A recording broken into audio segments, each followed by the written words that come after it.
A very common question I hear from couples is, my spouse and I keep arguing about the same things over and over again.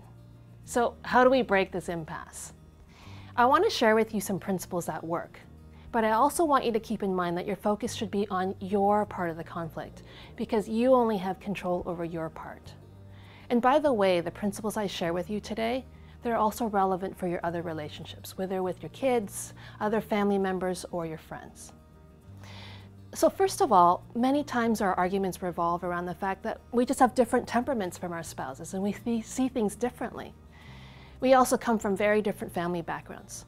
Through our experiences growing up, we learn how to deal with conflict, how to handle our emotions, how to show love, and so on.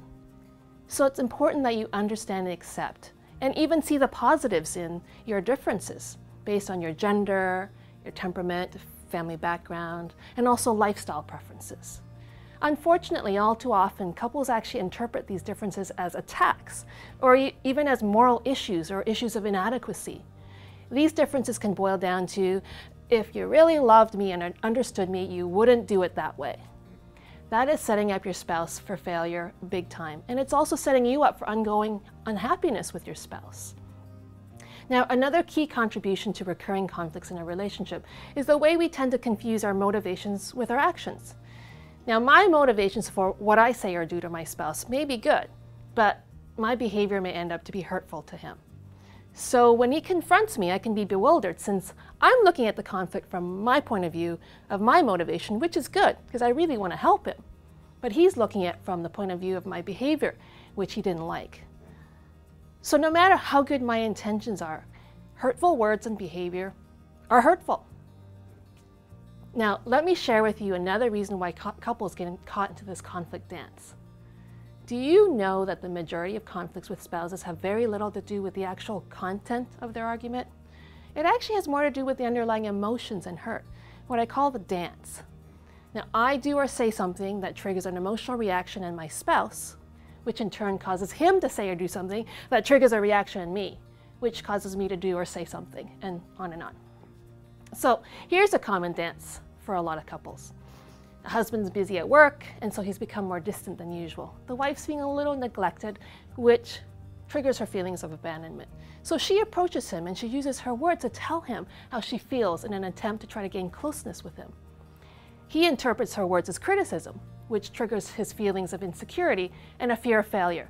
He then responds by further withdrawing from her, which triggers her feelings of abandonment even more, which causes her to be anxious, so she ups the ante because obviously he doesn't understand how she hurt him, how hurt she is. And she begins to shower him with a flurry of more words that have escalated emotional tension, which causes him to shut down even more, which causes her to pursue him even more until he finally explodes. Does that sound familiar to anyone? Now, the interesting thing about relationships is that we interpret what happens and how others respond to us by our early childhood experiences and the conclusions we made based on those experiences. So for example, if we've experienced emotional abandonment or rejection repeatedly as a child, we're going to interpret our spouse's actions and words through that filter, and we're going to respond accordingly.